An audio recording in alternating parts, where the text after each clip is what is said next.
the immensely lit dance hall, and the girl I came to know as Nirvana.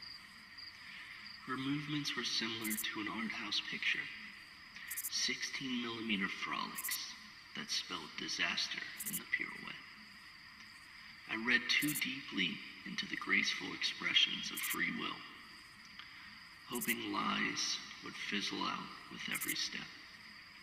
My pupils dilated in the bright lights, squinting vivaciously for a glimpse of beauty.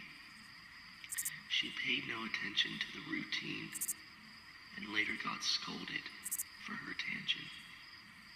I hadn't showered in a week. I reeked of cheap wine and piss. An advancement was futile, but I played my stature off chalant.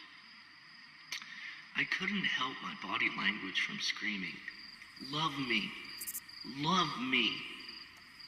But living in a dusty, moldy attic as an addict has its perks.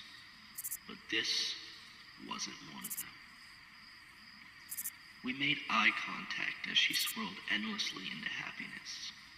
I could have sworn I was shot a smile. Tattered R&B was playing on a radio. It seemed like it was stuck between stations.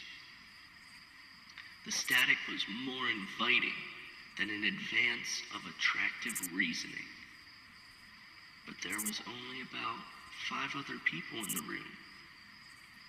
Still, I stuck to the shadows, stalker-esque, yet casual. I wondered what went through the housewife's mind in front of me.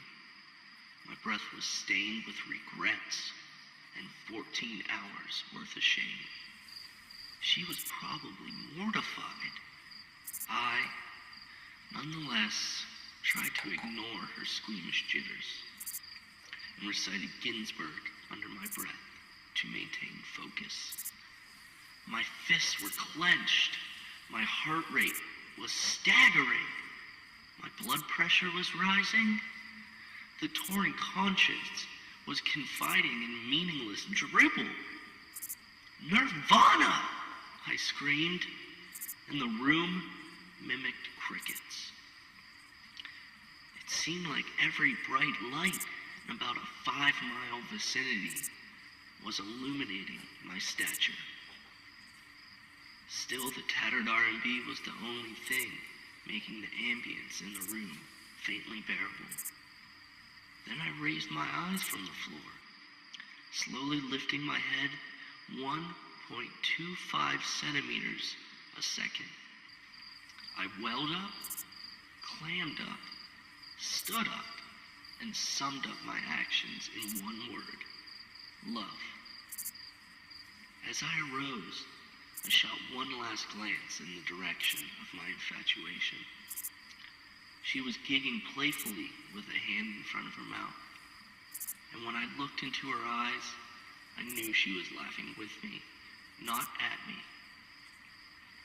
I picked up my scotch and downed the last few drops. Damn, that was a good malt. Probably 1962. All the best scotches come from that era. Some condensation collected on the palms of my hands, but along with the clamminess, I couldn't distinguish the difference. Before I turned to exit the immensely lit dance hall, I took a comical bow, about-faced, and took long strides that uttered confidence with every step. That was the last time I would ever see the girl I came to know as Nirvana.